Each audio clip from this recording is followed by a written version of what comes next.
Hello दोस्तों, कैसे हो? आपका स्वागत है तिरपान स्टडी सेंटर में। आज जो हम करने जा रहे हैं सोशोलॉजी का टॉपिक। आज जो सोशोलॉजी के टॉपिक करेंगे वो कई मायने में बहुत इंपॉर्टेंट है। तो चलिए देखते हैं हमारा आज टॉपिक क्या है। भारत में जातीय व्यवस्था, जिसके अंतर्गत जाति की परिभाषा सबसे पहले हमारा टॉपिक आएगा। तो जाति की परिभाषा में आज हम बहुत कुछ जानेंगे कि जाति आखिर होती क्या है और जाति किस प्रकार जो है हमारे समाज में विद्यमान है। तो इस पर जो है हम विस्तार पूर्वक चर्चा करेंगे और जानने की कोशिश करेंगे। देखा जाए तो जाति की परिभाषा एक वंशागत और अंतविवाही समूहों की तरह की जा सकती है। इसके परंपरागत सामान्य नाम, व्यवसाय एवं संस्कृति होती है। इसकी गतिशीलता अपेक्षित रूप से कट्टर होती है और इसकी प्रतिष्ठा स्पष्ट होती है और यह एक सहजाति समुदाय भी होती है। वर्तमान परिस्थितियों में जाति व्यवस्था एक औपचारिक संगठन की तरह है और जिसमें अधिक कठोरता नहीं है। अब यह व्यवस्था जो है राजनीति से जुड़ गई है और इस तरह जो उपरोक्त विवरणों के आधार पर हम जातियों के निम्न लक्षणों का भी वर्णन कर सकते हैं। यानी देखा जाए तो आज के समय में जो है जाति जो है अधिक कठोर नहीं रह गई है। इसका कारण यही है कि जाति में कठोरता जो है आज आधुनिकता के कारण हुआ है और यहाँ तक कि देखा जाए तो व्यवसाय और संस्कृति में भी बहुत चेंजेस होने को देखा जा सकता है। तो कहते हैं अंतर्विवाह के कारण जो है जाति में बहुत ही कहते हैं ढीलापन आया है। तो इसके कुछ लक्षण हैं, देखते हैं हमारा इसका लक्षण क्या है। इसमें देखा जाए तो पहला लक्षण इसी के रूप में है कि समाज का जो है खंडात्मक विभाजन, यानी समाज को जो है कई भागों में विभाजित किया गया है। अंततः भारतीय सामाजिक सुदृढ़ीकरण अधिकांश रूप से जाति पर निर्भर होता है। यानी देखा जाए तो सुदृढ़ीकरण जो होती है अधिकांश जाति पर निर्भर होता है, क्योंकि जाति में ऊंच नीच की भेदभाव होना एक स्वाभाविक बात ही है। देश में कई जातियां विकसित हुई है जिनकी जीवन पद्धति जाति पर निर्भर है। जाति की सदस्यता जन्म पर आधारित होती है तथा यह जाति वंशानुगत होती है।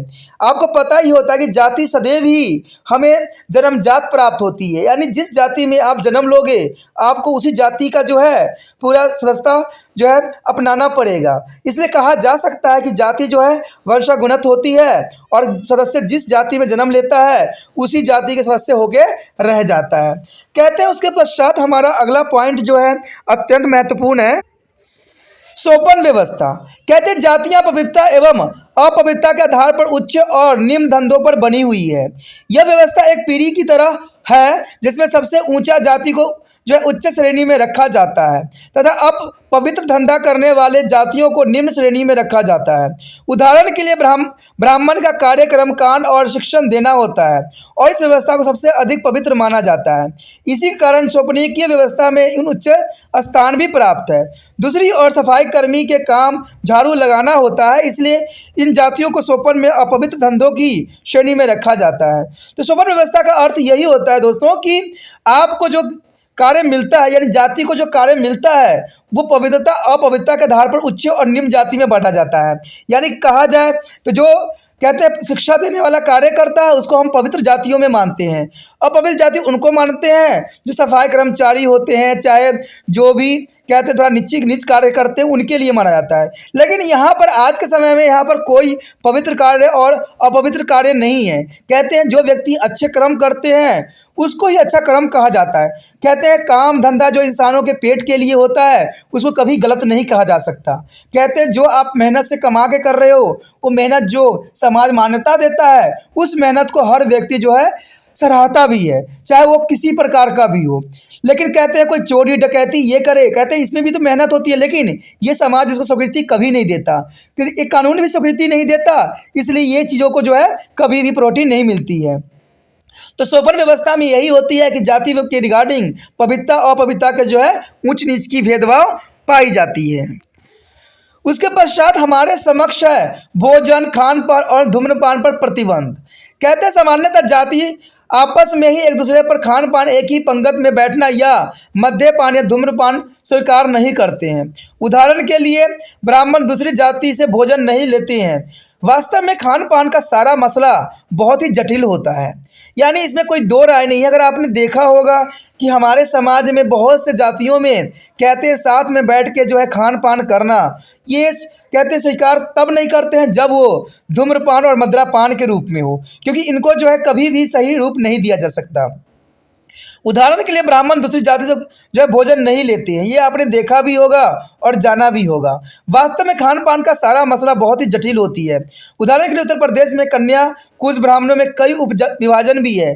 कहा जाता है कि एक 12 कन्या कुश जो है 13 अंगूठियाँ था। कन्याभूष ब्राह्मण ब्राह्मण तो है ही, लेकिन वो कई उपजातियों में बटे हुए हैं। यानी देखा जाए तो ये कहा गया है कि जो उत्तर प्रदेश के कुछ क्षेत्र हैं जहाँ पर जो है कुब्ज ब्राह्मण रहते हैं, वो कई श्रेणियों में बटे हुए हैं। यानी खाने के 2 प्रकार में बटा हुआ है। पक्का खाना यानी घी से पका हुआ खाना, इसे पूड़ी कचौड़ी और पुलाव कहते हैं। दूसरा कच्चा खाना है जिसे हम केवल पानी द्वारा पकाया जाता है। इस खाने में चावल दाल और शाक सब्जियां होती है। कुछ जातियों में केवल पका खाना ही खाने की अनुमति भी दिया जा सकता है। यानी कहा जाए तो कुछ जातियों में केवल पक्का खाना खाने की ही अनुमति दी जाती है। इस विभिन्नता के होते हुए भी उच्च जाति के लोग सामान्यतः नीच जाति के हाथ का बना हुआ खाना स्वीकार नहीं करते हैं। यही सिद्धांत धूम्रपान पर भी लागू होता है। यानी देखा जाए तो सारी सिद्धांत जो है एक दूसरे के साथ ही चल रहे होते हैं। जो गलत है उसको कोई भी समाज गलत ही कहेगा। उसके पश्चात है अंतविवाह। कहते हैं इसका अर्थ है कि एक जाति का सदस्य अपनी जाति से बाहर विवाह नहीं करता है। यह अंतरजातीय विवाह कहलाता है।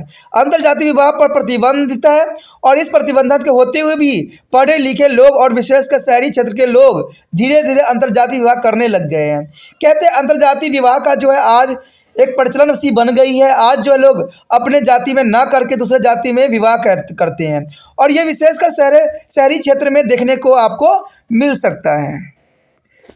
उसके पश्चात हमारे समक्ष है पवित्र और अपवित्र। कहते हैं पवित्र और अपवित्र की अवधारणाएं जाति व्यवस्था की मुख्य विशेषताओं में से एक है। इन अवधारणाओं का प्रयोग आदमियों के जो है काम काज व्यवसाय भाषा वेशभूषा और भोजन की आदतों से जाना जा सकता है। उदाहरण के लिए मद्यपान करना, शाकाहारी भोजन ग्रहण करना, उच्च जाति द्वारा छोड़े हुए भोजन को प्राप्त करना, ऐसे धंधों में काम करना जो मरे हुए जानवरों को उठाता है, झाड़ू लगाना, गंदे कचरे को उठाना अपवित्रता है। धंधों के ये प्रतिबंधित होते हैं हुए भी आज उच्च जाति भी ऐसा काम करने लगी है।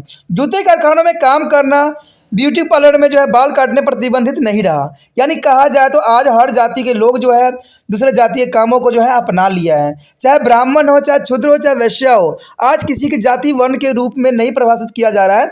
आज जो है व्यक्ति की जो योग्यता बनती है, जो वो कार्य सक्षम सीखता है, उसी पे जो है कार्यरत होता है।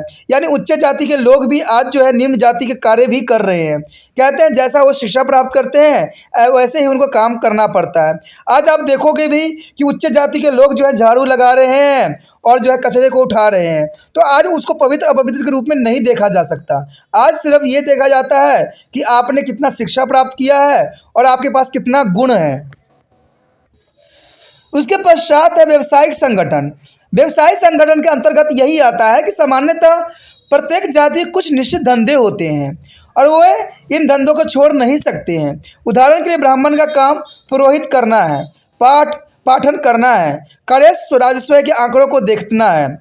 बनिया व्यापार करते हैं और जो है चमार मरे हुए जानवरों की खाल उधेड़ते हैं। आज औद्योगिकरण तथा शहरीकरण के कारण कुछ लोगों ने अपने परंपरागत व्यवसाय को छोड़ दिया है। यह होते हुए भी ग्रामीण क्षेत्र में अब भी लोग जो है परंपरागत व्यवसाय ही करते हैं। शहरों में भी कुछ नाई दिन में तो किसी दफ्तर में काम करते हैं, परंतु सुबह शाम बाल काटने का धंधा ही करते हैं। तो देखा जाए जैसे कि हमने यहाँ भी पढ़ा भी है कि व्यवसायिक संगठन जो है आज के समय बदलता चला जा रहा है। यानी ग्रामीण क्षेत्र में अब भी लोग परंपरागत व्यवसाय ही कर रहे हैं, लेकिन शहरी क्षेत्र में ये परंपरा टूट चुकी है। कहते हैं हर कोई जो है अपना रोजी रोटी कमाने के लिए कोई भी कार्य धंधा अपनाने लग गया है। उसके पश्चात हमारे समक्ष है नए समाजी क्षेत्र में सामाजिक धार्मिक जो नियोक्ता एवं अधिकार। कहते हैं कुछ निम्न जाति के आज भी मंदिर में प्रवेश नहीं करने दिया जाता है। पहले के समय में भी नहीं करने दिया जाता था।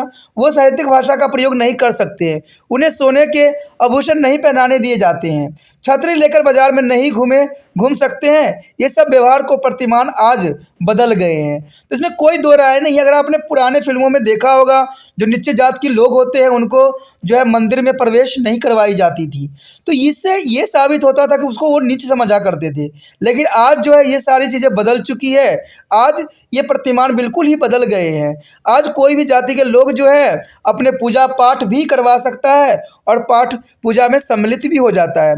आप देखते ही हो कि जागरण होते हैं बड़े बड़े जगहों पर, वहाँ पर हर जाति के धर्म के लोग अपना रह के जो है ईश्वर की भक्ति करने में लीन हो जाते हैं। तो आज जो है ये चीज़ें सारे कुछ बदल चुकी है। अगर अगली बात करें रीति रिवाज और पहनावा और बोलचाल में अंतर, तो कहते हैं हर एक जाति को अपने जीवन को एक निश्चित पद्धति होती है। यानी देखा जाए तो हर जाति की अपनी एक जीवन निश्चित पद्धतियाँ होती है और इस जाति के रीति रिवाज, पहनावा और बोलचाल होता है। उच्च जातियाँ साहित्यिक शब्दों का प्रयोग सदैव करते हैं, जबकि निम्न जाति स्थानीय बोलचाल बोलती है। तो इसमें आज जो है पहनावा, बोलचाल, रीति रिवाज का जो है बहुत महत्व रहता है। यानी उच्च जाति साहित्य शब्द का प्रयोग सदैव ही करते रहते हैं, ये आपने जनरली देखा होगा। चाहे हाई प्रोफाइल के लोग जो होते हैं वो इंग्लिश बोलते हैं तो हम उसको अत्यधिक सभ्य समझते हैं, और जो पढ़े लिखे थोड़ा सा होते हैं, अगर हिंदी मीडियम में होते हैं तो लोग उसको असभ्य समझते हैं। लेकिन यहाँ पर इस बात का कोई प्रायोरिटी नहीं है। हमें ये पता है कि भाषा सिर्फ एक माध्यम होता है जिसके द्वारा हम अपने विचारों को दूसरे के समक्ष प्रकट कर सकते हैं या दूसरों के विचारों से अवगत हो सकते हैं। तो इसलिए आज भाषा के रिगार्डिंग जो है इस तरह की भेदभाव करना कदाचित उचित नहीं माना जा सकता। उसके पश्चात हमारे समक्ष संघर्ष का निदान करने के लिए कार्य पद्धति, यानी संघर्ष का निदान करने के लिए कार्य पद्धतियाँ क्या है। कहते हैं जब जातियों में संघर्ष होता है तो तनाव होती है, तो इसके लिए प्रत्येक जाति का एक जो है परंपरागत तंत्र होता है जिसके माध्यम से तनाव में सुलह लाई जाती है। जातीय और अंतर जातीय झगड़ों को जातीय पंचायत के माध्यम से हल किया जा सकता है। यानी देखा जाए तो संघर्ष का निदान करने के लिए कार्य पद्धति बहुत ही ज़रूरी होता है, और इसमें जो है आज बड़े बड़े संस्थाएं को जो है हस्तक्षेप करना पड़ रहा है। और ये लोग जो होते हैं मैक्सिमम यही बात पे ध्यान देते हैं कि जितना हो सके उनको आपस में सुलह करा दिया जाए, जिससे जो वाद विवाद है अधिक खतरनाक न बन सके। उसके पश्चात हमारे समक्ष अगला जो टॉपिक है वह है जाति और वर्ण में अंतर। आखिर जाति और वर्ण में क्या अंतर है, तो ये जानना आपके लिए अत्यंत महत्वपूर्ण रहेगा कि जाति और वर्ण में किस प्रकार का अंतर जो है देखा जा सकता है। कहते हैं जाति और वर्ण में जो अंतर हुई है वो समय काल के अधीन थी, क्योंकि जाति और वर्ण के रूप में जैसे कि आप जानते ही हैं कि भारतीय समाज में 4 वर्ण थे पुराने समय में। वर्णों का पहला उल्लेख ऋग्वेद में ही हमें मिलती है, ठीक है। यानी लगभग 1500 ईसा पूर्व जो है वैदिक काल में वर्ण थे। वर्ण का आशय रंग से था और आरंभ में अछूत नहीं थे।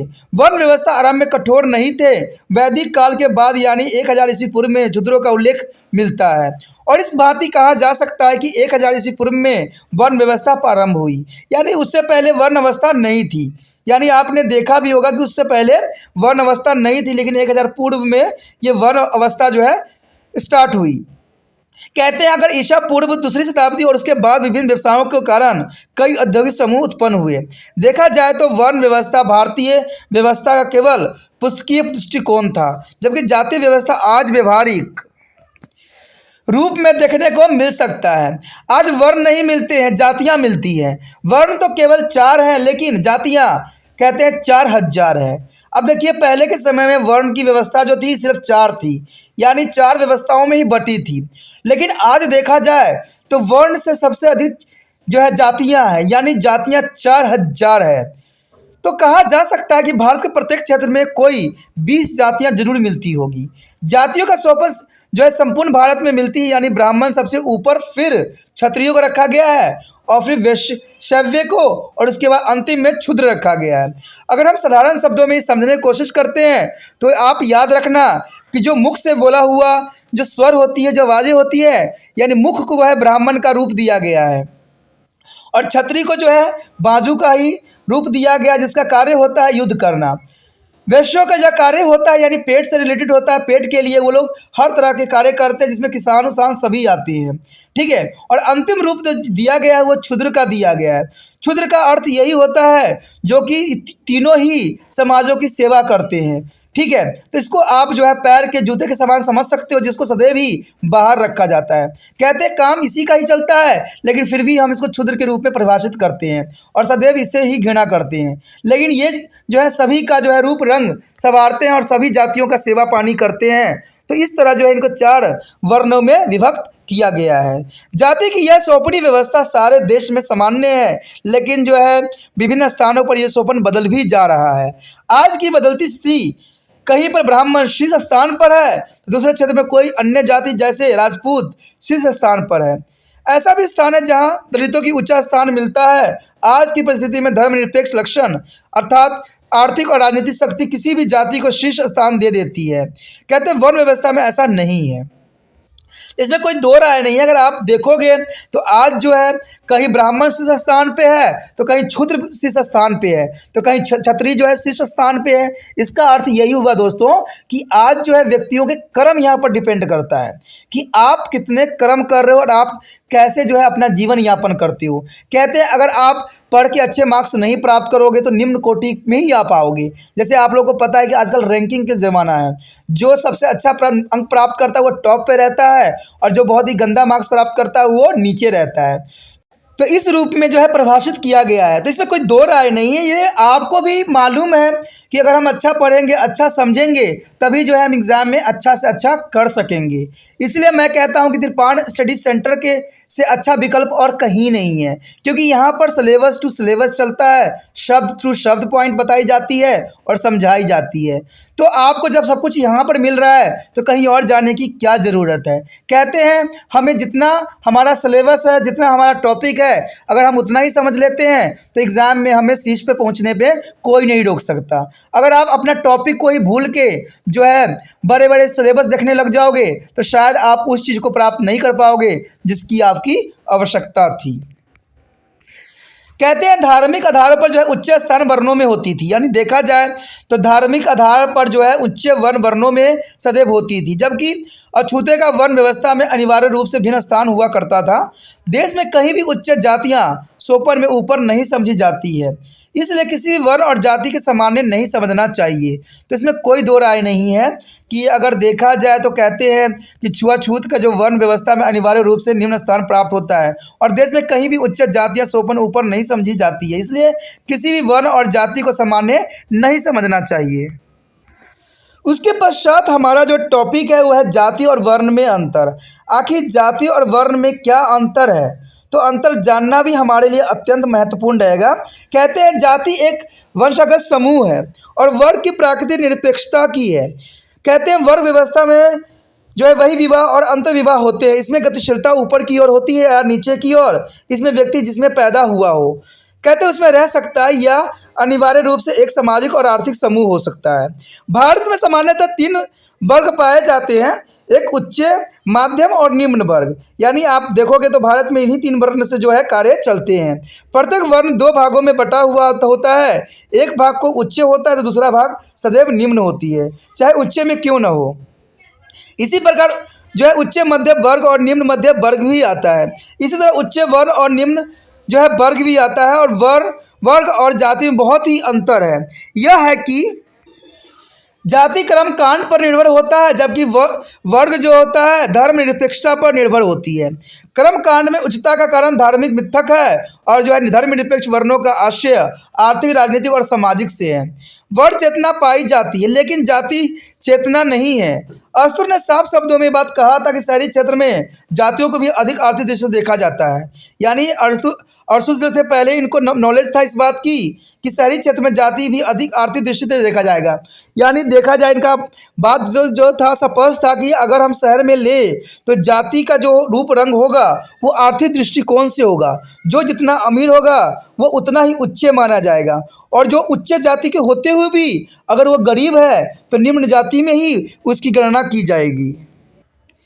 हमारा जो अगला टॉपिक है अत्यंत महत्वपूर्ण है, जिसमें हम बात करेंगे जाति व्यवस्था में परिवर्तन। कहते हैं जाति व्यवस्था में सामान्यतः परिवर्तन जो है पिछली 2 शताब्दी में आए हैं। यानी जाति व्यवस्था में जो परिवर्तन देखने को मिला है 2 शताब्दियों में देखने को मिला है। इसमें विशेष जो है परिवर्तन 50 वर्षों में आया है। यानी 50 वर्षों में जाति व्यवस्था में बहुत ही परिवर्तन आप देखने को मिल सकता है। इस परिवर्तन के कारण जो है संस्कृतिकरण, पाश्वीकरण, आधुनिकीकरण और प्रभाव जाति, औद्योगिकरण और नगरीकरण पर जो है प्रजातांत्रिक विवेक केंद्रीकरण महत्वपूर्ण है। जाति व्यवस्था में आने वाले परिवर्तनों को निम्न बिंदुओं में रखा जा सकता है। यानी इसको जो है कुछ बिंदुओं के अंतर्गत इसको परिभाषित किया जाता है। देखा जाए तो संस्कृतिकरण सबसे पहले हमारा आता है। संस्कृतिकरण आखिर संस्कृतिकरण होती क्या है और इसका जो है जाति व्यवस्था के परिवर्तन में क्या योगदान है। दोस्तों कहा जाता है यही बात कि यह एक ऐसी प्रक्रिया है जिसमें निम्न जाति के लोग उच्च जाति के व्यवहार, प्रतिमान, जीव पद्धति आदि का जो अनुसरण कर लेते हैं।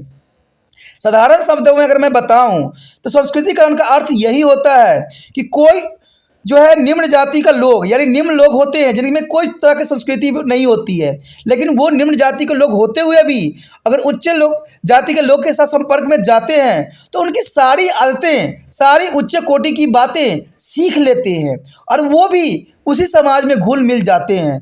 तो इसको हम संस्कृतिकरण के रूप में समझ सकते हैं। लेकिन ऐसा करने के लिए उन्हें अपने अपवित्र व्यवसाय और अपवित्र आदतों को, जैसे कि मांसाहार और मद्यपान, छोड़ना भी पड़ता है। तो मैंने आपको पहले ही कह दिया कि जो भी लोग जिस समाज में निवास करते हैं उसी की जो है आदतें वो ग्रहण भी कर लेते हैं। कहते हैं इसके लिए उनको मांसाहार या मद्यपान छोड़ना क्यों ना पड़े। कहते हैं जैसा अगर आप समाज में जाओगे, अगर आदत आप नहीं बनाओगे तो वो समाज आपको वहाँ से बहिष्कृत कर देगी, यानी वहाँ से निकाल दिया जाएगा। तो आप उस समाज में बने हुए नहीं रह सकते, क्योंकि जब तक समाज की तरह व्यवहार आपका नहीं होगा वो समाज आपको नहीं अपनाएगा और नहीं आप उस समाज की विशेषताओं को अपना सकते हो। तो यही संस्कृतिकरण जो है हमें बताती है कि निम्न जात के लोग जो होते हैं उच्च जात के लोगों के साथ रह के उनकी सारी आदतें सीख लेते हैं। तो इसी को हम संस्कृतिकरण के रूप में कह सकते हैं।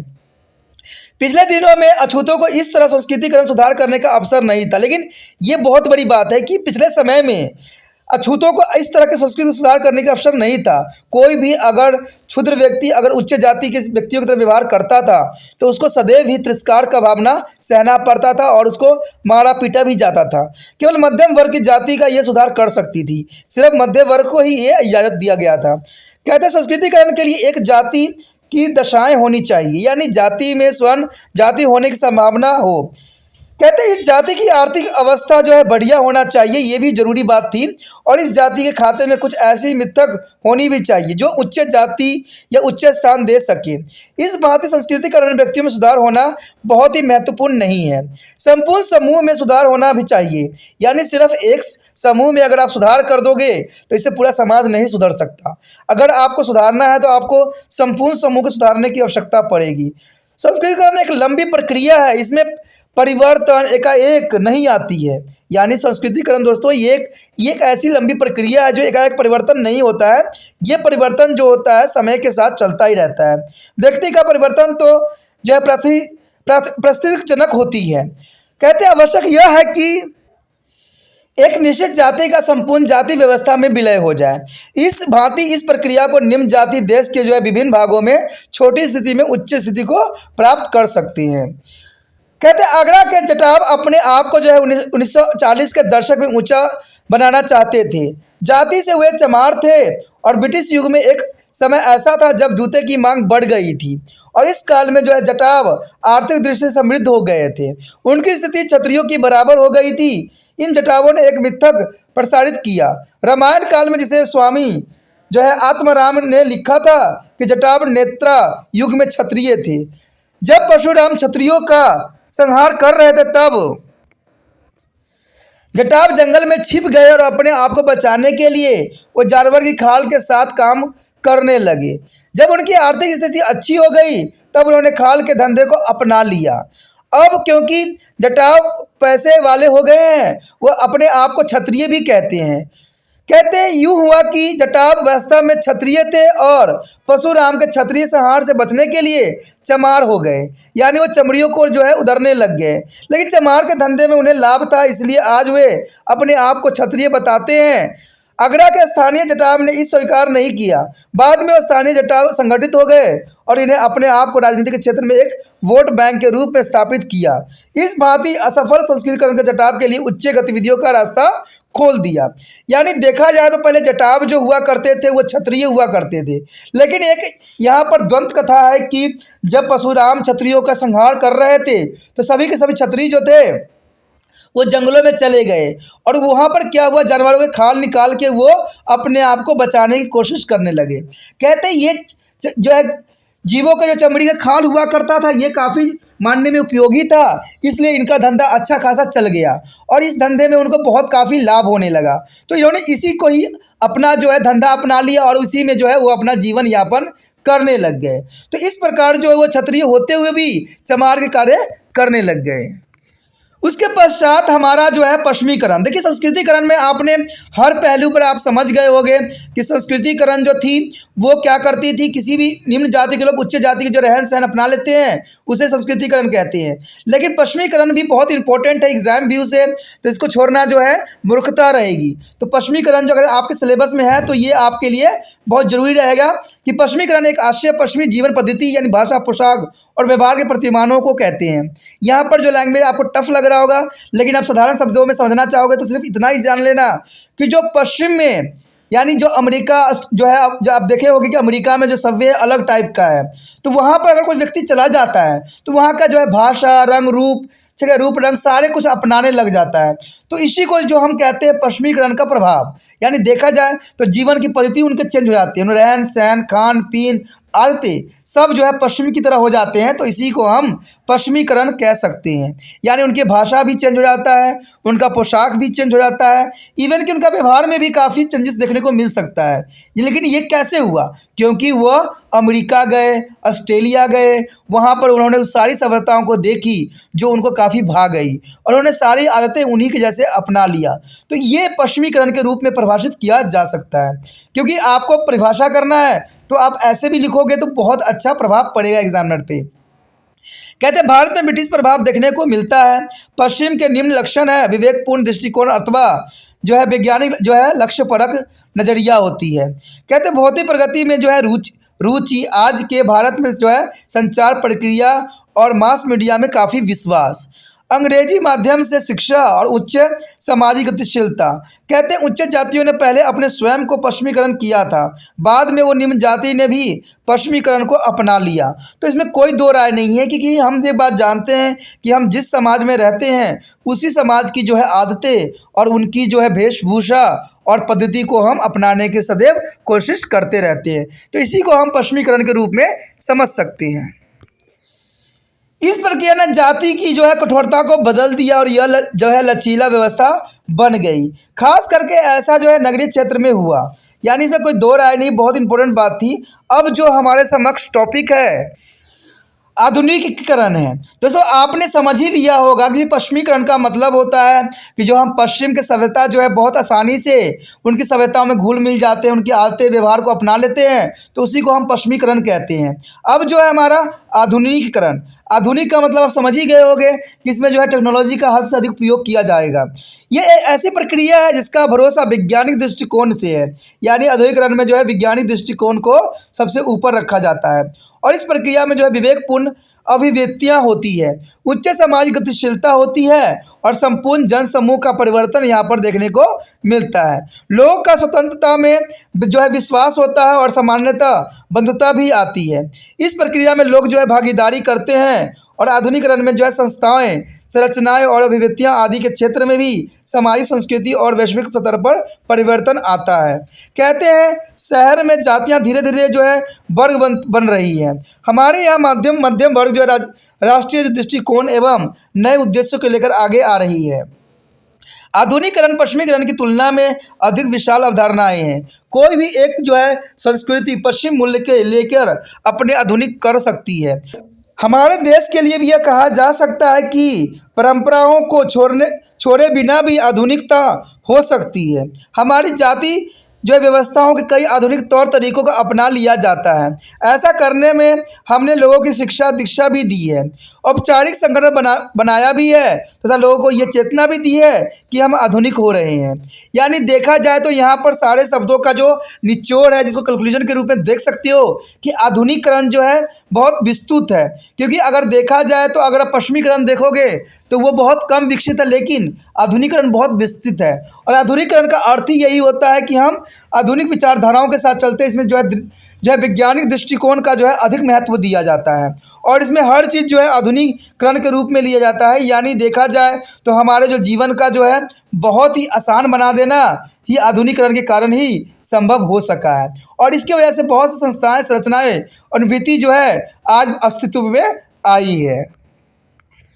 उसके पश्चात हमारे समक्ष जो है प्रभव जातियाँ। प्रभव जातियाँ क्या होती है?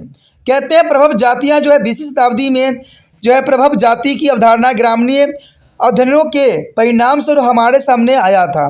इसका मतलब है कि गांव की कुछ जातियां आर्थिक और राजनीतिक दृष्टि से प्रभावी हो जाती है और वो एक क्षेत्र विषय में महत्वपूर्ण समझी जाती है। तो ये प्रभाव जातियां समझ सकते हो कि एक क्षेत्र में इनका बहुत विशेष स्थान बन जाता है। यानी वो जाति एक क्षेत्र में चाहे वो निम्न जाति क्यों ना हो, उसकी जो है बोलबाला काफ़ी बढ़ जाती है। तो यही इसका मतलब भी आता है कि गांव की कुछ जातियां आर्थिक और राजनीतिक दृष्टि से प्रभावी होते हैं। यानी वो जाति जो होती है आर्थिक, यानी अगर मान लो कोई निम्न जाति के लोग के पास बहुत पैसे हैं तो वो उच्च जाति में बदल जाएंगे। और कभी कभी राजनीतिक दृष्टि से भी प्रभावी होते हैं। मान लीजिए कोई निज जात के जो है व्यक्ति जीत जाता है इलेक्शन में, और वो आजकल देखते भी होंगे कि आजकल सरकार भी ओबीसी या एसटी के रूप में ही जो है लोगों को चुना जाता है और उनको ही दिया जाता है टिकट जो छोट जात या नीचे जात के लोग होते हैं। उनका ये विश्वास होता है कि इससे उनको अच्छा वोट बैंकिंग मिलेगी। तो ये कोई बड़ी बात नहीं है। तो इसमें क्या होता है कि जो अगर निम्न जात के लोग जीतते हैं तो उच्च जात के लोग को भी उनके पास ही जाना पड़ता है, उनको ही नमस्कार करना पड़ता है। तो इस तरह से जो है प्रभाव जाति के रूप में देखा जा सकता है। कहते हैं वो एक क्षेत्र विषय में महत्वपूर्ण समझी जाती है। सामान्यतः प्रभाव जाति वह है जिसके पास अपने क्षेत्र में कृषि भूमि अधिक होती है, यानी सबसे अधिक जिनके पास कृषि क्षेत्र होगा वही प्रभाव जाति के रूप में देखे जाएंगे। दूसरे में यह जाति आर्थिक दृष्टि से समृद्ध होते हैं, यानी इनके पैसे जो होते हैं काफ़ी समृद्ध होते हैं। दूसरा बात देखा जाए तो प्रभाव जाति राजनीतिक रूप में यानी वोट बैंक की तरह शक्तिशाली होते चले जा रहे हैं।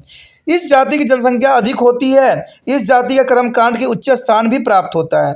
इस जाति में अंग्रेजी माध्यम से पढ़े लिखे लोग होते हैं, यानी देखा जाए तो ये वो लोग होते हैं जो अंग्रेजी माध्यम से पढ़ते हैं और अपने आप को समाज में जो है उच्च कहलाते हैं। यह जाति कृषि के क्षेत्र में अग्रणीय होते हैं। यह जाति शारीरिक दृष्टि से बाहुबली होते हैं और यह होते हुए भी प्रभव जाति का दायरा जो है केवल उच्च जाति तक ही नहीं होता है। प्रभव जाति निम्न जाति में भी पाई जा सकती है। कहते हैं उसके पश्चात हमारे समक्ष है औद्योगिकरण और नगरीयकरण। कहते हैं इन दोनों प्रक्रियाओं में जाति व्यवस्था को काफ़ी प्रभावित भी किया है। लोगों को स्थानांतरण गाँव में शहरों की ओर औद्योगिकरण और शहरीकरण के कारण ही संभव हुआ है। शहरों में जाति के सख्त नियमों का पालन करना संभव अब नहीं रह गया। आज सभी जाति जो है टूट रही है एक तिनके की तरह। आज के समय में शहरों में कुछ ऐसे स्थान हैं जैसे कि बस, रेल, होटल, ऑफिस, कैंटीन आदि, जहां जाति के प्रतिबंधों को लागू करना संभव नहीं है। इसी कारण जाति के जो है लचीला समूह बना दिया गया है। तो इसमें कोई दो राय नहीं है। अगर आप कहीं भी बस, रेलवे, होटल या ऑफिस या कैंटीन में चले जाओ तो वहाँ पर आपको जो है हर तरह के जो जाति के लोग मिल जाएंगे और सब के सब जो है साथ बैठ के गा भी रहे होते, खा भी रहते और अपना जीवन भी यापन कर रहे होते हैं। तो इसके वजह से क्या हुआ है, जाति व्यवस्था जो है बहुत ही लचीला, बहुत ही नष्ट सी हो गई। उसके पश्चात हमारे समक्ष है प्रजातांत्रिक विवेकीकरण, यानी पंचायती राज स्वायत्तशासी संगठनों गाँव में स्थापित होने से स्थिति बदल गई है। पंचायती राज में आरक्षण है और इससे निम्न जाति को जो है सशक्त बना दिया गया है। तो इसमें कोई दो राय नहीं। आपको पता भी होगा कि पंचायती राज में आरक्षण होने की वजह से यानी जो है निम्न जातियों के लोगों के लिए हर क्षेत्र में जो है आरक्षण की व्यवस्था की गई है। आरक्षण का मतलब यही होता है दोस्तों कि अगर जो कुल सीट है उसमें से कुछ सीट जो है उन जनजातियों के लिए रखी गई है और उनमें जो है कम ही जनजाति के रूप में होते हैं, तो उनको जो है आसानी से जो है काम धंधा मिल जाता है, जिसकी वजह से जाति जो है काफ़ी सशक्त बन गई है। उसके पश्चात हमारे समक्ष आता है जाति एवं राजनीति। कहते हैं जाति एवं राजनीति क्या अर्थ है? कहते हैं जाति एवं राजनीति का संबंध कोई आज से नहीं है। वर्ण व्यवस्था के युग में ब्राह्मणों का प्रभाव होना सामान्य बात थी। यह कहा जाता है कि जाति एवं राजनीति का जो है चोली दामन का साथ सदैव रहा है। राजनीतिक जाति के लिए वोट बैंक में बदल देता है। अब जातियों को जो है राजनीति के साथ में जोड़ा जाता है। जाति एवं राजनीति के संबंध में निम्न जाति के शक्तिशाली बना दिया गया है। अब जातियों को चुनाव के माध्यम से अपने आप को जो है ताकतवर बनाने का जो है अवसर भी मिल जाता है। दलित जाति इसका प्रमाण है, क्योंकि आपने देखा होगा कि इलेक्शन में सदैव ही दलित जातियों के जो है लिया जाता है, जो कि सबसे बड़ा प्रमाण के रूप में आपके समक्ष है। कहते हैं जहाँ दलित जो है प्रभावशाली है वहाँ जो है विभिन्न राज्यों में दलितों में जो है छड़बंदी हो गई है। इस छड़बंदी के कारण निम्न जाति उच्च जाति के साथ संघर्ष में भी आ जाती है। देश के कई क्षेत्र हैं जिसमें उच्च निम्न जाति परंपरा से एक दूसरे के विरोधी होते हैं। ऐसा लगता है कि यह संक्रमण काल है और अच्छी शिक्षा, जनजाति कार्यक्रम और रोजगार के अवसर भारतीय समाज को एक अनंत समाज की ओर ले जाएगा। तो इसमें साफ शब्दों में देखा जा सकता है कि आज जो है अगर आपने जाति की व्यवस्था को जो है तोड़ना है तो इसके लिए आपको अच्छी शिक्षा, जन जागृति कार्यक्रम, रोजगार के अवसर और भारतीय समाज के लिए उन्नत समाज की ओर ले जाने के लिए प्रयत्नशील करना पड़ेगा। तो मैंने कई बार आपको कहा है कि अगर आप अच्छे शिक्षा प्राप्त करोगे, अच्छे अंक प्राप्त करोगे, क्योंकि आज जाति भेदभाव कहीं जाति में नहीं देखने को मिलता है। आज जो भेदभाव मिलेगा आपको अंकों में देखने को मिलेगा। जो बच्चे का अच्छा नंबर होगा वो टॉप पे होगा और उसको जॉब जो है सबसे पहले मिल जाएगा, और जिन बच्चों का अंक अच्छा नहीं होगा वो सबसे नीचे रहेंगे और उनको जॉब भी प्राप्त नहीं होगा। तो इसलिए मैं हमेशा कहता हूँ कि आप पढ़ाई ऐसे करो जैसे कि आप जो है अंतिम बार इस कक्षा में रहोगे, उसके बाद इस कक्षा को कभी भी जो है पलट के नहीं देखोगे। इसलिए आपको मेहनत करने की आवश्यकता है और टॉपिक को अच्छे समझने की ज़रूरत है। ठीक है, इसलिए जहाँ से भी हो टॉपिक को अच्छे से समझो और समझ के जो है अपने जीवन में उसको उतारो, उसको नोट्स बनाओ, जैसे हो उसको जो है अपने जो है दिमाग में रखो, जिससे एग्ज़ाम में आप अच्छे से अच्छे कर सको। हमारा अगला टॉपिक जो है जाति और अर्थव्यवस्था। जाति और व्यवस्था क्या है? कहते हैं परंपरागत रूप से यह कहा जाता था कि विशेष प्रकार के आर्थिक क्षेत्र में जाति व्यवस्था भारतीय समाज के लिए उपयुक्त थी। यह और कुछ न होकर जजमानी व्यवस्था थी। यह व्यवस्था जो है परंपरागत थी। पहले के समय में अगर आप देखोगे तो जाति व्यवस्था जो थी अर्थव्यवस्था के रूप में देखा गया था, यानी पहले के समय में जजमानी प्रथा पूरे समाज में व्यवस्थित थी। आप सोच रहे हो कि जजमानी व्यवस्था होती क्या है? जजमानी व्यवस्था का अर्थ होता है कि आपने गांव में देखा होगा कि आपको एक ही नाई जो है बाल को काटता है, आपको एक ही पुजारी जो है पूजा पाठ करवाता है। तो ये जो है जजमानी प्रथा के अंतर्गत ही आते हैं, यानी आपको उन्होंने जजमान बनाया है और वो अपना सेवा जो है आपको दे रहे हैं। तो इसको ही जजमानी व्यवस्था के रूप में देखा जा सकता है। यह व्यवस्था परंपरागत थी, यानी मैंने कहा ना, अगर आपके दादा परदादा ने किया है तो आपको भी करना पड़ेगा। यानी ये व्यवस्था जो थी परंपरागत थी। जजमानी व्यवस्था में जो सेवा देने वाली जाति थी वो कमिन थी, यानी कमिन के रूप में उसको देखा जाता था। कमिन उच्च जाति यानी जजमान को सेवा सदैव करती रहती थी। कमिन के पास धंधे के विशेष कुशलता थी और इसे देने के बदले में जजमान उन्हें यानी कमीनों की अनाज या नगद मुद्रा देते थे। यानी जो देखा जाए तो आपने देखा होगा जैसे कुम्हार होता था तो वो बर्तन गढ़ते थे और ये बर्तन जो बना के जो है प्रत्येक जातियों में देते थे। और कहते हैं कभी शादी ब्याह या कभी इलेक्शन होती थी तो उनमें कई तरह के जो है मुद्रा या उनको अनाज के रूप में भेंट के रूप में दिया करते थे। तो ये जजमानी व्यवस्था उस समय काफ़ी प्रचलित थी। इस तरह गांव में कमीन और जजमान को जो है क्रामत्मिक संबंध थे। तो ये समझ सकते हो आपको कि कमीन और जजमान जो थे उनमें काफ़ी अच्छा संबंध देखने को मिल सकता था। कहते हैं लेकिन बाजार अर्थव्यवस्था के प्रवेश और भूमि सुधार में जजमानी व्यवस्था कमज़ोर कर दिया। अब देखिए मैं यही बात आपको समझाने की कोशिश कर रहा था कि पहले के समय में जो होता था, अगर कुम्हार के द्वारा बनाया हुआ अगर बर्तन नहीं आती थी तो शादी ब्याह में भी बहुत तरह के जो है प्रॉब्लम आ जाती थी। लेकिन आज जो है अगर कुम्हार नहीं भी गया तो वो लोग क्या करते हैं, बाज़ार से कोई उसी जैसा मिलता जुलता वस्तु ला के उसके जगह पर उपयोग कर लेते हैं। और जिसके वजह से आज के समय में जो है जजमानी प्रथा जो है बिल्कुल ही कमज़ोर सी पड़ गई है। ये सारी क्रियाएं जो है आपको पता ही है कि सारे की जो है आधुनिक क्रिया की वजह से हुआ है, यानी आधुनिकीकरण की वजह से जो है जाति व्यवस्था इतना कमज़ोर हो गई है। इस तरह के जाति व्यवस्था में कई परिवर्तन भी आए हैं। शहरी क्षेत्र में लोग जो है जातियों के जो है मापदंडों को नहीं मानते हैं। जाति के क्षेत्र में यदि कोई महत्वपूर्ण तथ्य बदलने से रह गया है तो वो है अंतर्विवाहित है। आज भी जातियां जो है अंतर्विवाहित समूह है और यह भी देखने में आया है कि अब अंतर्जाति जो है अंतर्विवाह होने लग गए हैं। तो इसमें कोई दो राय नहीं है। जैसे जैसे समाज बदलता जा रहा है उसमें जो है उनकी प्रथाओं में भी बहुत काफ़ी कमियाँ देखने को मिल रहा है। इसी के साथ दोस्तों हमारा ये टॉपिक ख़त्म हो जाता है। ये टॉपिक अत्यंत महत्वपूर्ण थी जिसमें हम संस्कृतिकरण हो, चाहे आधुनिकीकरण हो, चाहे वैश्वीकरण हो, हर विषय पे जो है हमने विस्तार पूर्वक जाना और समझा। ये टॉपिक इतना महत्वपूर्ण है कि इसमें से एग्जाम में जरूर क्वेश्चन आएगा। तो आपने क्या करना है, इस चैप्टर को अच्छे से समझने की कोशिश करना है और समझ के जो है एग्जाम की अच्छी तैयारी करना है। साथ में एक काम जो आपको सदैव दिया जाता है इसको भूलना नहीं है।